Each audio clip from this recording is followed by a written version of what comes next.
Bismillahirrahmanirrahim. Dear students, in this lecture, we will solve question number 1, 2, and 3 of exercise 6.5, chapter number 6 of ninth class mathematics book. Let's start the topic. देखिए बच्चों, we have given a right angle triangle. Here is the angle of 90 degree. Right angle triangle दी गई है, उसकी कुछ sides की information दी गई है और कुछ एंगल्स बतलाए गए हैं। जैसे ए बी साइड बतलाई गई है कि 4 सेंटीमीटर है और ये एक एंगल बतलाया गया है कि इट्स ऑफ 30 डिग्री और remaining two sides X B C and A C जिसको कि जी से ज़ाहिर किया गया है, इन दो की वैल्यूज़ को फाइंड करना है।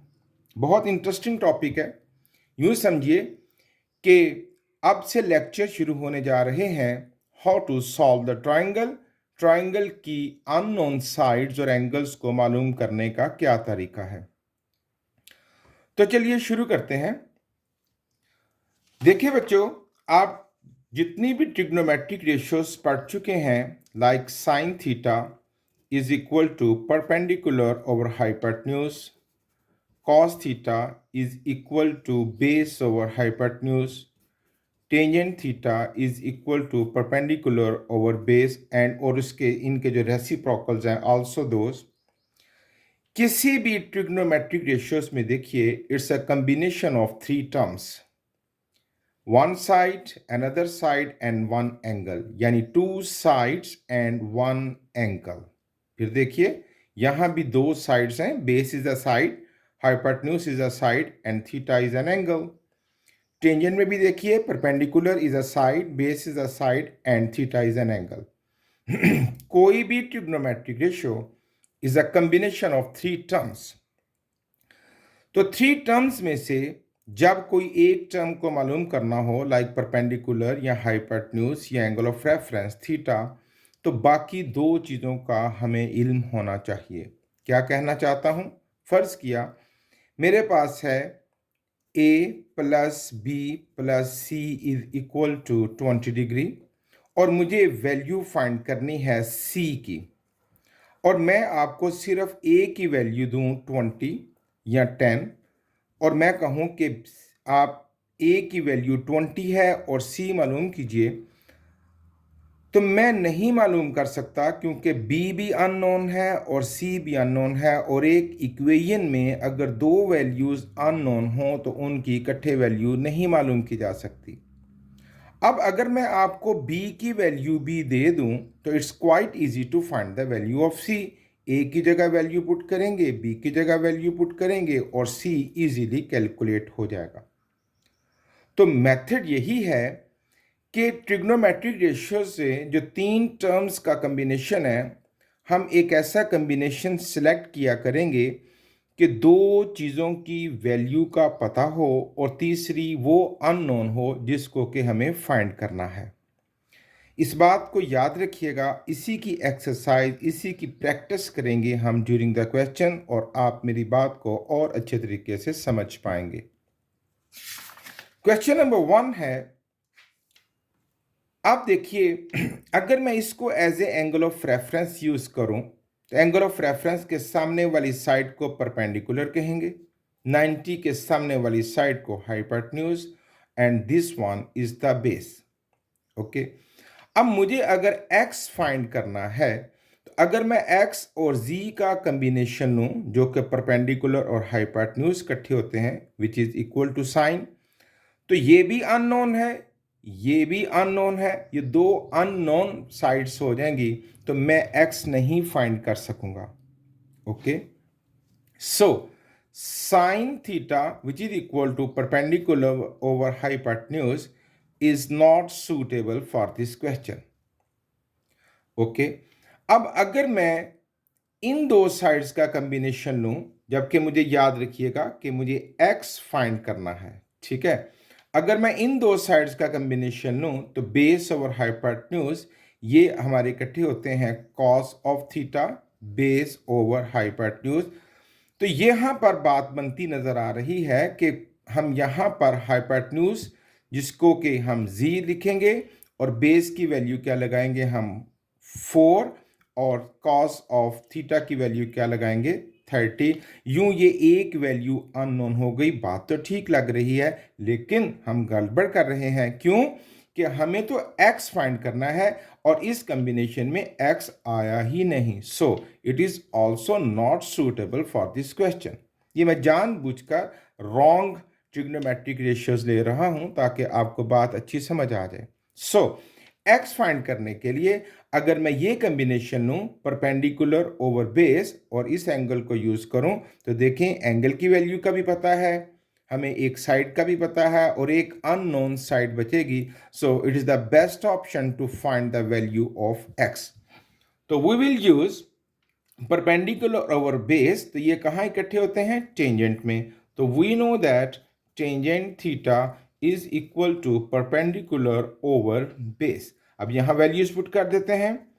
टेंजेंट ऑफ थीटा की वैल्यू है बच्चों 30, perpendicular x which is to find over base कितना है हमारे पास y, that is equal to 4। 30 का टेंजेंट मालूम कर लीजिए, या कैलकुलेटर से आप डेसिमल फॉर्म में फाइंड कर सकते हैं, या आपने चंद फेमस एंगल्स की जो टेबल तैयार कर रखा है आप वहां से भी वैल्यू पिक कर सकते हैं। Tangent of 30 that is equal to 1 over under root 3।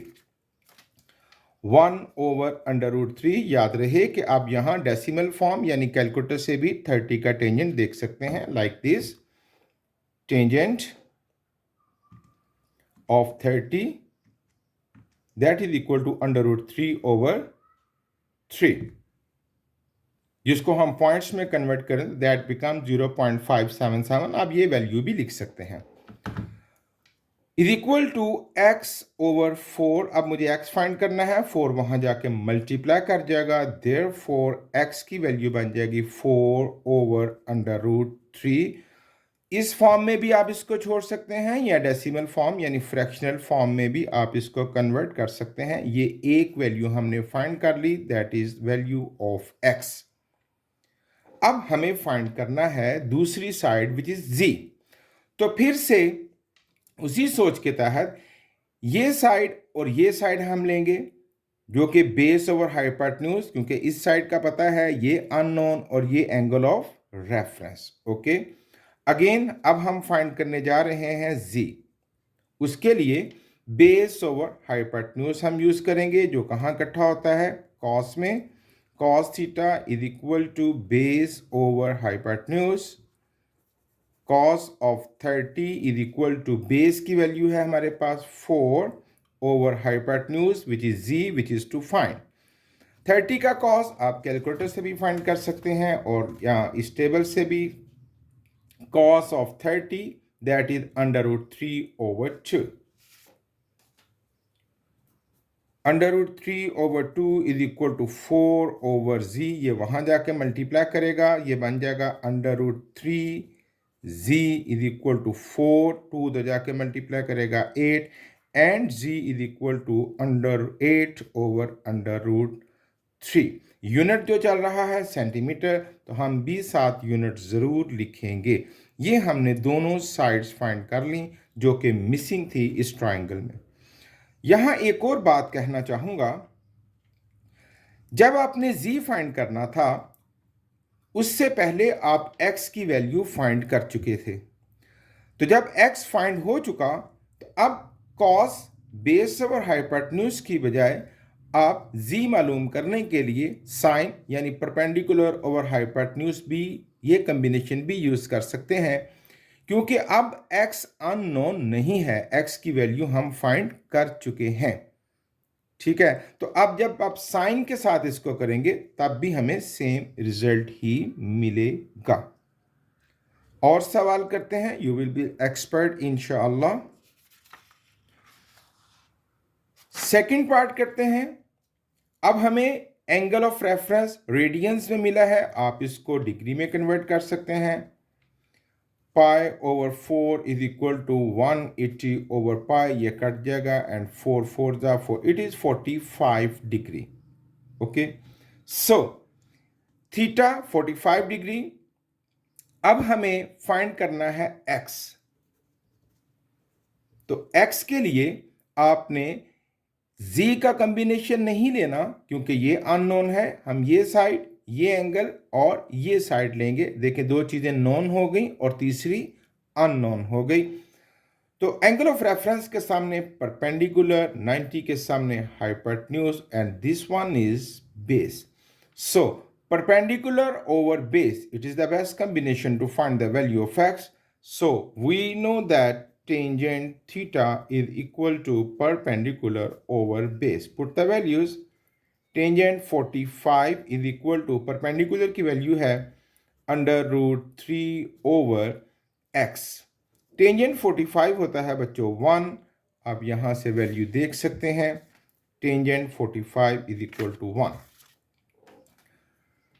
Under root 3 over x यहां के मल्टीप्लाई करेगा तो x is equal to under root 3 centimetre. ये x की वैल्यू हमने फाइंड कर ली। अब क्या रह गया? z। अब z मालूम करना है तो उसके लिए हम p परपेंडिकुलर ओवर हाइपोटेन्यूज का कॉम्बिनेशन भी यूज कर सकते हैं विच इज साइन, और बेस ओवर हाइपोटेन्यूज भी यूज कर सकते हैं। अब क्यों बोला? क्योंकि हम x की वैल्यू फाइंड कर चुके हैं। तो चलिए अब की दफा हम x और z का कॉम्बिनेशन लेते हैं। तो उसके लिए base over hypotenuse, that is cos of theta. We know that cos of theta is equal to base over hypotenuse. cos of angle of reference use हो रहा है 45। बेस की वैल्यू है हमारे पास x, which is to find, sorry, which we have find over z। cos of 45 x की value आपने मालूम की, that is under root 3 over z। cos of 45 देखते हैं हम टेबल से। cos of 45 है 1 over under root 2। 1 over under root 2 multiply by under root, sorry, is equal to under root 3 over z। Cross multiplication, ये यहां जाके multiply करेगा। z is equal to under root 3 into under root 2, it is equal to under root 6 और unit क्या चल रहा है? Centimetre. आप ये सारी कैलकुलेशंस डेसिमल फॉर्म यानी कैलकुलेटर की मदद से पॉइंट्स में भी कर सकते हैं। That is not the wrong. जी, तो क्वेश्चन नंबर 1 और 2 जो हमने क्वेश्चन नंबर 1 के 2 पार्ट किए, अब इसके रिमेनिंग 2 पार्ट्स खुद कीजिए ताकि आपके एक्सपीरियंस में इजाफा हो। अब हम सॉल्व करेंगे क्वेश्चन नंबर 2 का फर्स्ट पार्ट। जी, अब की दफा हमें ये दो अननोन एंगल्स और ये साइड बी फाइंड करनी है। अगर मैं इन अननोन एंगल्स के वेरिएबल रख दूं, इसको थीटा और इसको बीटा कहूं, तो यानी मुझे थीटा फाइंड करना है, बीटा फाइंड करना है एंगल, और ये साइड बी फाइंड करनी है। याद रहे, राइट एंगल ट्रायंगल्स में आमतौर पर इट्स द स्टाइल कि कैपिटल ए के सामने वाली साइड का नाम स्मॉल ए, कैपिटल बी के सामने वाली साइड का नाम स्मॉल बी, कैपिटल सी के सामने वाली साइड का नाम स्मॉल सी रखा जाता है। इट्स नॉट कंपल्सरी, ये लाजमी नहीं है, but it's the better style to understand. बात समझने के लिए ये एक बेहतरीन स्टाइल होता है। ओके, अब यहां पर मुझे एक साइड बी फाइंड करनी है 90 के सामने, विच इज हाइपोटेन्यूज। अब मैं पहले क्या फाइंड कर लेता हूं? Theta, which is major angle A. Major angle A यानी जिसको मैं थीटा कहूंगा, विच इज टू फाइंड, पहले वो फाइंड करते हैं। तो मेरी पहली बात को याद रखिए कि हमने वो ट्रिग्नोमेट्रिक रेशियो यूज करनी है जिसमें दो वैल्यूज का पता हो और एक अननोन हो। तो अगर मैं ये दो साइड्स और ये एंगल लूं तो बात बन जाएगी, दो साइड्स का पता है और तीसरा एंगल अननोन। ओके, लेकिन अगर मैं ये दो साइड्स और ये एंगल लूं तो बात नहीं बनेगी क्योंकि एंगल भी अननोन है और ये साइड भी अननोन है। सो ये दो साइड्स एंगल ऑफ रेफरेंस के सामने परपेंडिकुलर, बेस। तो परपेंडिकुलर और बेस कहाँ इकट्ठे होते हैं? टेंजेंट में। So we will say here tangent theta is equal to perpendicular over base. Tangent theta which is to find perpendicular की वैल्यू है a ओवर बेस की वैल्यू है c। टेंजेंट थीटा ए की वैल्यू मिली हुई है √3 ओवर सी की वैल्यू है √13। ओके, आप इसको डिवाइड कर लीजिए। Tangent theta is equal to एक ही अंडर रूट में आ जाएंगे 3/13 अंडर रूट। इनको डिवाइड करके कैलकुलेट कर लेते हैं हम। अंडर रूट फाइंड करेंगे हम 3 डिवाइडेड बाय 13। It is 0.48। 0.48। अब बच्चों, जब मुझे थीटा फाइंड करना है तो टेंजेंट राइट साइड पर जाएगा। जब टेंजेंट या साइन या कॉस थीटा को छोड़ के टूवर्ड्स राइट मूव करेंगे तो इट बिकम्स टेंजेंट इनवर्स, यानी इसकी वैल्यू यहां पावर +1 है तो वहां जाके हो जाएगी -1।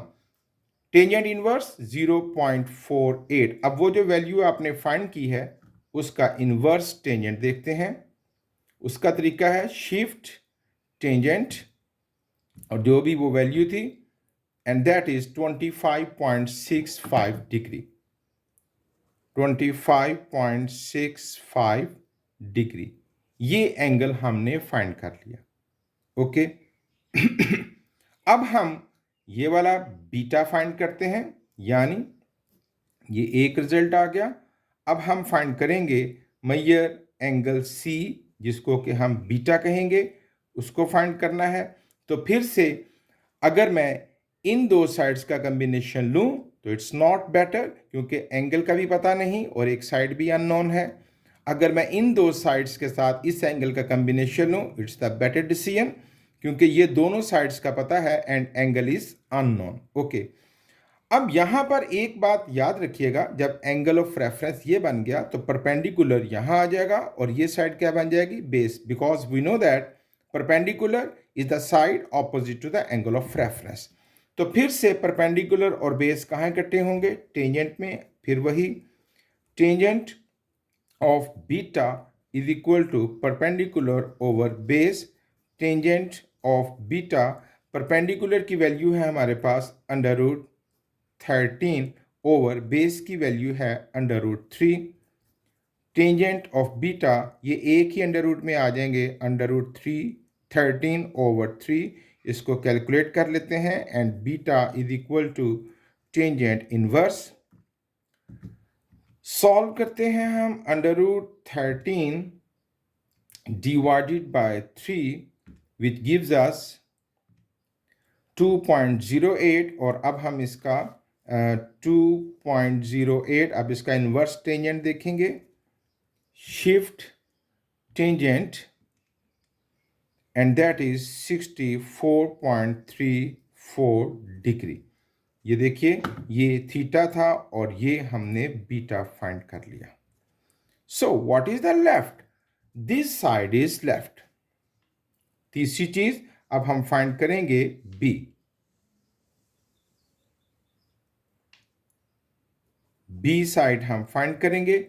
अब उसके लिए मेरे पास, जब जब बच्चों आप ट्राइंगल को सॉल्व करते जाएंगे, रिमेनिंग साइड्स और रिमेनिंग एंगल्स को मालूम करने के ऑप्शंस बढ़ते चले जाएंगे। एक एग्जांपल देता हूं। अब इस बी को मालूम करने के लिए मेरे पास कौन कौन से ऑप्शन है, जरा देखिएगा जी।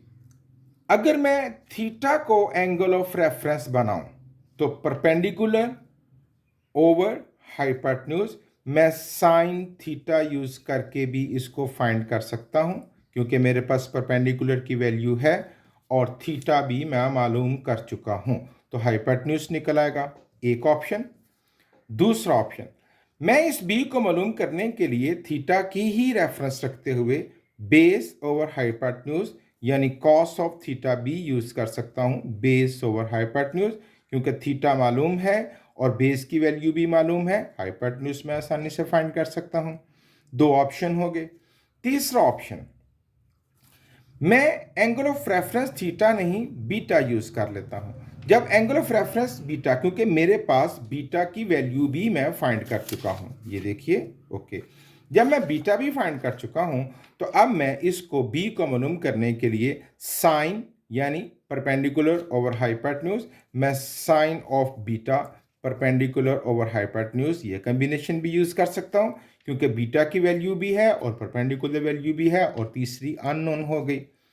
चौथा ऑप्शन, मैं बीटा को एंगल ऑफ रेफरेंस यूज करते हुए बेस ओवर हाइपोटेन्यूज यानी cos of beta base over hypotenuse का कॉम्बिनेशन भी यूज कर सकता हूं। ये देखिए 1 2 3 4। और एक और दिलचस्प बात बतलाऊं, आप जहां साइन यूज कर सकते हैं वहां कॉसिकेंट ऑफ थीटा भी यूज कर सकते हैं which is hypotenuse over perpendicular. ये भी तो उन्हीं दो साइड्स का कॉम्बिनेशन है।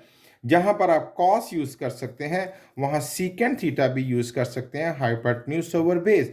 इसी तरह जहां पर साइन ऑफ बीटा यूज कर सकते हैं वहां कॉसिकेंट ऑफ बीटा भी यूज कर सकते हैं हाइपोटेन्यूज ओवर परपेंडिकुलर। और जहां कॉस ऑफ बीटा यूज कर सकते हैं वहां सीकेंट ऑफ बीटा भी यूज कर सकते हैं which is hypotenuse over base. 1 2 3 4 5 6 7 8 options we have to find the value of B. 8 option. जब जब आप ट्राइंगल को सॉल्व करते चले जाएंगे रिमेनिंग साइड्स और रिमेनिंग एंगल्स को मालूम करने के ऑप्शंस आपके पास बढ़ते चले जाएंगे। अब मैं वहां उनमें से कोई भी ऑप्शन यूज नहीं करने जा रहा, मैं एक और ऑप्शन यूज करूंगा जो उससे भी आप फैमिलियर हैं, that is Pythagoras theorem. What is that? You know, hypotenuse square is equal to perpendicular square plus base square. Hypotenuse मालूम करना है, परपेंडिकुलर की वैल्यू भी है और बेस की वैल्यू भी है। सो हाइपोटेन्यूज है B square is equal to √3 square plus √13 square. B square is equal to square cut जाएगा 3 प्लस ये स्क्वायर भी कट जाएगा 13। B square is equal to 16 taking square root on both sides and B is equal to 4।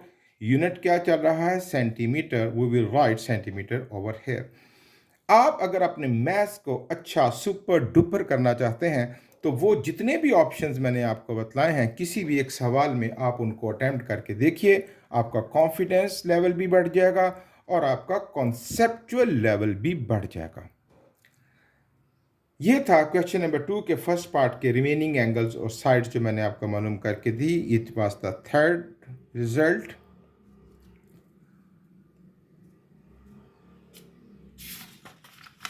अब हम इसका second part करेंगे विच is also same. उसी तरह यहाँ पर theta which is to find और यहाँ पर beta which is to find, और ये वही साइड जो आपने मालूम करनी है। सबसे पहले हम थीटा यानी मेजर एंगल ए जिसको कि हम थीटा कहेंगे वो फाइंड करते हैं। तो उसके लिए ये दो साइड्स और ये एंगल टेंजेंट थीटा। अब रफ्तार थोड़ी तेज़ होगी, कई दफ़ा ये बातें हो चुकी, आपको समझ हो चुकी होनी चाहिए। तो tangent theta is equal to perpendicular over base and tangent theta is equal to 4/4। ये कट जाएगा and theta is equal to tangent inverse 1 and theta और 1 का इनवर्स टेंजेंट देखें तो दैट इज 45 डिग्री। जब हम मेजर एंगल ए find कर चुके हैं अब हम इसको बीटा को फाइंड करेंगे, जो क्या है ये हमारा पहला रिजल्ट था। अब बीटा को फाइंड करने के लिए पिछले सवाल में हमने सीखा था कि हम टेंजेंट या साइन का कॉम्बिनेशन यूज कर सकते हैं। यहाँ एक और मेथड आपको इंट्रोड्यूस करवाते हैं। We know the sum of all the angles of a triangle is 180, यानी मेजर अब सॉरी यहाँ पहले मेंशन कर देते हैं कि अब हम मालूम करेंगे मेजर एंगल सी जिसको कि हम बीटा कहेंगे वो फाइंड करेंगे। So we know the measure angle A plus measure angle B plus measure angle C is equal to 180 degree. तीनों एंगल्स का सम 180 होता है। मेजर एंगल ए की वैल्यू हम थीटा है ना, major angle B 90 and major angle C जिसको आपने बीटा कहना है इज इक्वल टू 180। थीटा की value 45 plus 90 plus beta is equal to 180 and beta is equal to 180 minus, इन दोनों को ऐड कर दीजिए,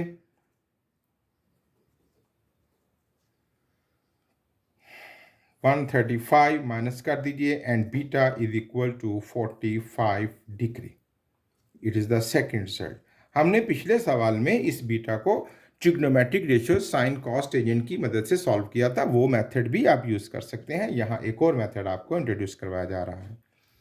अब रह गया बी, तो उसके लिए भी हम पैथागोरस थ्योरम यूज कर लेते हैं और बी अब हमने फाइंड करना है। तो उसके लिए we know that hypotenuse square is equal to perpendicular square plus base square. B square is equal to 4 square plus 4 square and B square is equal to 16 plus 16 that is equal to 32, taking square root on both sides, and b is equal to 4√2 और unit क्या चल रहा है? Centimetre. आप इसको points में भी calculate कर सकते हैं या इसको फ्रैक्शनल फॉर्म में भी लिख सकते हैं। It was our third result. Okay, question number 3 देखिए, कहा जा रहा है each side of a square field is 60 metre long. ये एक स्क्वायर फील्ड है, इसकी हर साइड 60। स्क्वायर में तमाम साइड्स बराबर ही तो होती हैं। अगर ये 60 है, it is also 60, it is also 60 and this one is also of 60 metre. Find the length of the diagonals of the field. Diagonal बटे ये कॉर्नर टू कॉर्नर डिस्टेंस होता है, यानी A to C and D to B. तो जो diagonal यही होगा, square का दूसरा डायगोनल भी वही होगा। तो ए सी आपने फाइंड करना है। स्क्वायर के तमाम एंगल्स 90 डिग्री के होते हैं। It is 90, it was also 90, it is 90 and it was also 90। Okay, अब इस डायगोनल को आपने फाइंड करना है। मैं अगर आपको एक दिलचस्प बात बतलाऊं तो जो मेथड मैं यूज करूंगा वो बहुत शॉर्ट है, लेकिन उसके अलावा भी हम इसको बहुत से तरीकों से सॉल्व कर सकते हैं। ये 90 था, डायगोनल ने इस एंगल के दो टुकड़े कर दिए, ये 45, ये 45। आप इस एंगल 45 को एंगल ऑफ रेफरेंस यूज करते हुए भी आप हाइपोटेन्यूज फाइंड कर सकते हैं, लेकिन हम राइट एंगल ट्रायंगल में पैथागोरस थ्योरम यूज करते हुए इस हाइपोटेन्यूज को फाइंड करेंगे, which is AC। So diagonal of the square it is to find, और डायगोनल कौन सा है? AC is to find. Pythagoras theorem, hypotenuse square is equal to perpendicular square plus base square। hypotenuse है AC square, perpendicular है हमारे पास 60 square, base है 60 square। AC square is equal to 3600, again 3600, AC square is equal to 7200 and taking square root on both sides and AC is equal to, अब इस 7200 को आप points में करना चाहते हैं या इसको फ्रैक्शनल फॉर्म में, दोनों ऑप्शंस आपके पास मौजूद हैं। और अगर मैं इसको फ्रैक्शनल में करना चाहता हूं तो बच्चों फिर आपको ये 72 ऐसा कर ले, 72 मल्टीप्लाई बाय 100, ये एक आसान रहेगा आपके लिए। अब 72 को फैक्टराइज कर लेते हैं। 2 3 ज़ा 2 6 ज़ा 12, 2 18 ज़ा 2 9 ज़ा 3 3 ज़ा एंड 3 1 ज़ा। ये पेयर बन गया, ये पेयर बन गया, ये नहीं पेयर बना, ये अंदर रहेगा। ये बन गया 2 स्क्वायर इंटू 3 स्क्वायर इंटू 100 क्या होता है बच्चों? 10 स्क्वायर और इंटू क्या रह गया अंदर? 2। ये जितने भी स्क्वायर बन गए हैं ये बाहर आ जाएंगे। 2 इंटू 3 इंटू 10 और अंदर क्या रह गया? 2। AC is equal to 60 under root 2 metre. It is the length of the diagonal. आप इसको डायरेक्ट कैलकुलेटर से डेसिमल फॉर्म में भी लिख सकते हैं। ये था बच्चों क्वेश्चन नंबर 3। अभी हम सॉल्व करेंगे question number 4। Solve the triangle. अब भाई फिर से उन्होंने हमें कुछ साइड्स और कुछ एंगल्स दी हैं और कहा है सॉल्व, यानी रिमेनिंग साइड्स और एंगल्स मालूम करते हैं। पहले मेंशन कर लेते हैं।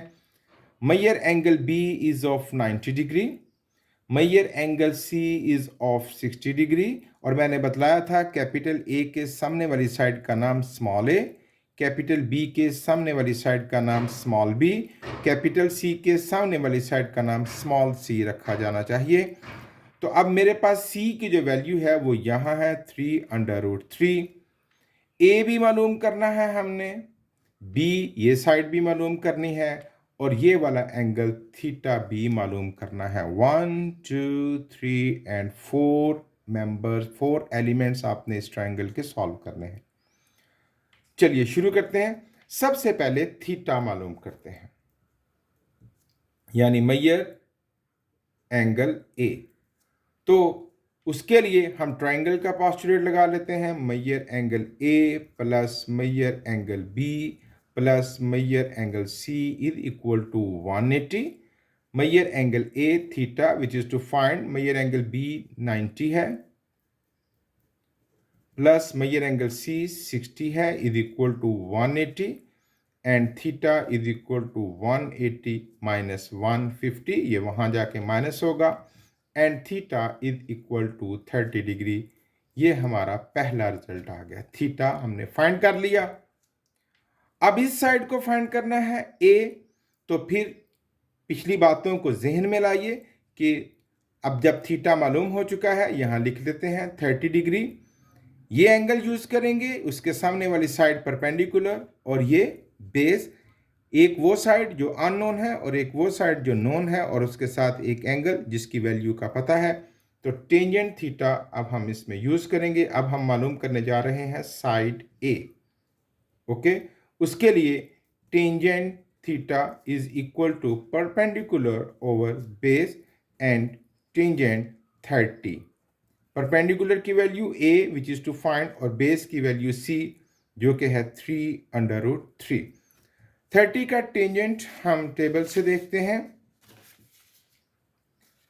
That is 1/√3। 1/√3 is equal to a/3√3। ये वहां जाके मल्टीप्लाई करेगा, a इज इक्वल टू 3√3/√3, ये कट जाएगा, और देयरफॉर a की वैल्यू हमारे पास आ जाएगी 3। It is the second result. अब जब a फाइंड हो गया, अब क्या मिसिंग है हमारे पास, b, जिसको हमने फाइंड करना है। उसके लिए आप ट्रिग्नोमेट्रिक रेशियोज भी यूज कर सकते हैं, और हम पैथागोरस थ्योरम भी यूज कर सकते हैं।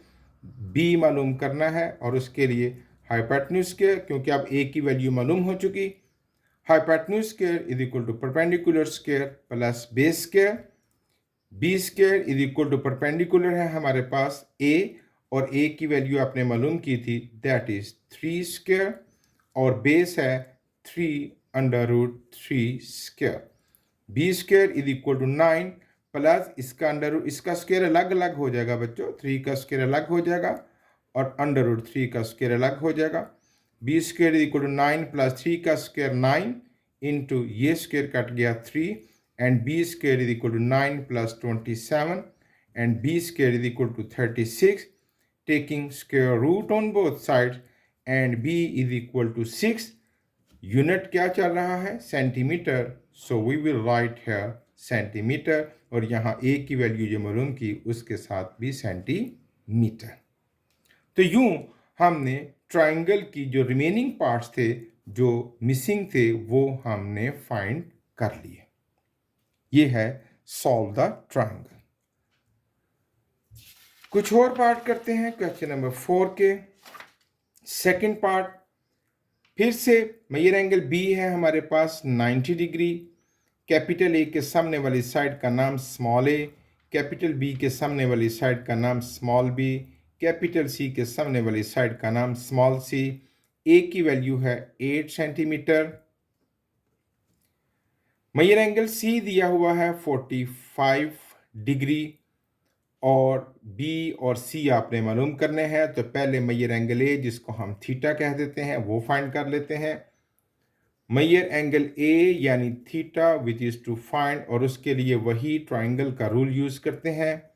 Major angle A plus major angle B plus major angle C is equal to 180 degree. Major angle A यानी थीटा, बी की वैल्यू है हमारे पास 90 और सी की वैल्यू है 45 is equal to 180 and theta is equal to 180 minus 135 and theta is equal to 45 degree. It is the first result. अब जब ये थीटा फाइंड हो चुका 45 तो हम इसको भी एंगल ऑफ रेफरेंस के तौर पर यूज कर सकते हैं। तो सी फाइंड करने के लिए angle of reference theta use करते हुए ये परपेंडिकुलर और ये बेस का कॉम्बिनेशन यूज करते हैं। अब की दफा हम सी फाइंड करने जा रहे हैं तो उसके लिए tangent theta is equal to perpendicular over base. Tangent 45 is equal to perpendicular की वैल्यू है हमारे पास 8 ओवर बेस सी जो फाइंड करना है। टेंजेंट 45 होता है 1 is equal to 8 over C, C वहां जाके मल्टीप्लाई करेगा। C is equal to 8 centimetre. It is the second result. अब क्या रह गया? जब सी मालूम हो गया तो अब रह गया बी, और उसके लिए बी मालूम करने के लिए हम पाइथागोरस थ्योरम यूज कर लेते हैं। बी फाइंड करना है। Hypotenuse square is equal to perpendicular square plus base square. Hypotenuse यानी बी स्क्वायर, परपेंडिकुलर की वैल्यू है 8 स्क्वायर और बेस सी जो कि आप मालूम कर चुके हैं it is also 8 square. B square is equal to 64 plus 64 and b square is equal to 128, taking square root on both sides and b is equal to 128 को अगर आप फैक्टराइज करना चाहें तो देखिए 128 को हम फैक्टराइज करते हैं 2 6 ज़ा 2 4 ज़ा 2 32 ज़ा 2 16 ज़ा 2 8 ज़ा 2 4 ज़ा 2 2 ज़ा एंड 2 1 ज़ा। ये पेयर बन गया, ये पेयर और ये 1 2 3 2 इंटू टू ये अंडर रूट के बाहर आ जाएंगे, एक अंडर रूट के अंदर रहेगा। So it becomes 2 to the 4 4 to the 8 under root 2। It is the value of B. 8 under root 2 unit क्या चल रहा है? Centimetre. It is the third result which is to find.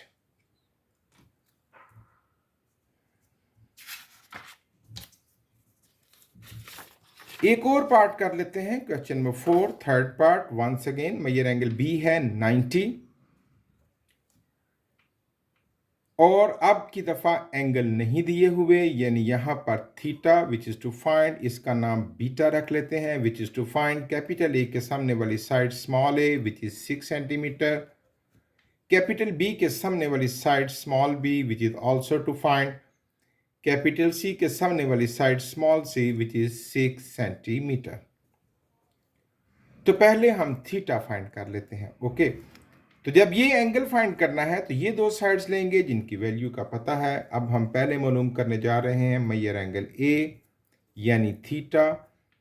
उसके लिए हम यूज करेंगे tangent theta is equal to perpendicular over base. Tangent theta perpendicular है बच्चों 6 और बेस है हमारे पास 6। Tangent theta is equal to 1 and theta is equal to tangent inverse 1, और ये होता है थीटा इज इक्वल टू 1 का इनवर्स टेंजेंट है तो 45 degree. It is the first result. अब बीटा यानी measure angle C which is equal to beta, अब वो फाइंड करेंगे तो उसके लिए हम ट्रायंगल का रूल यूज करते हैं। Major angle A plus measure angle B plus measure angle C is equal to 180। Measure angle A यानी थीटा जो 45 है, measure angle B that is 90, measure angle C यानी बीटा इज इक्वल टू 180, और ये बन जाएगा 135 plus beta is equal to 180 and beta is equal to 180 minus 135, beta is equal to 45 degree. It is the second result. Theta मालूम हो चुका, beta मालूम हो चुका, अब रह गई ये वाली साइड बी। उसके लिए पाइथागोरस थ्योरम यूज कर लेते हैं। B is to find hypotenuse square is equal to perpendicular square plus base square.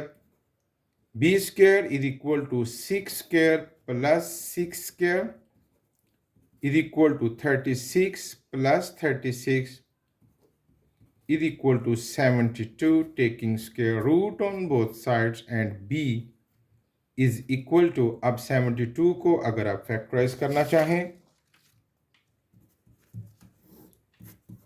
2 36 2 18 2 9 3 3 and 3 1 ये पेयर बन गया, ये पेयर बन गया, 2 अंदर रहा, 2 into 3 under root 2, 6 under root 2. Okay, सो 72 को जब हमने इसको फैक्टराइज किया तो it become 6 under root 2 centimetre. यहाँ फिर से कह दूं कि अगर आप इसको डेसिमल फॉर्म टोटली कैलकुलेटर से इसका जवाब निकाल दें तो वो भी ठीक होगा। ये थे बच्चों question number 1 to 4। Question number 4 के रिमेनिंग 3 पार्ट्स डू योरसेल्फ। बहुत अच्छे तरीके से मेहनत कीजिए। Thank you very much.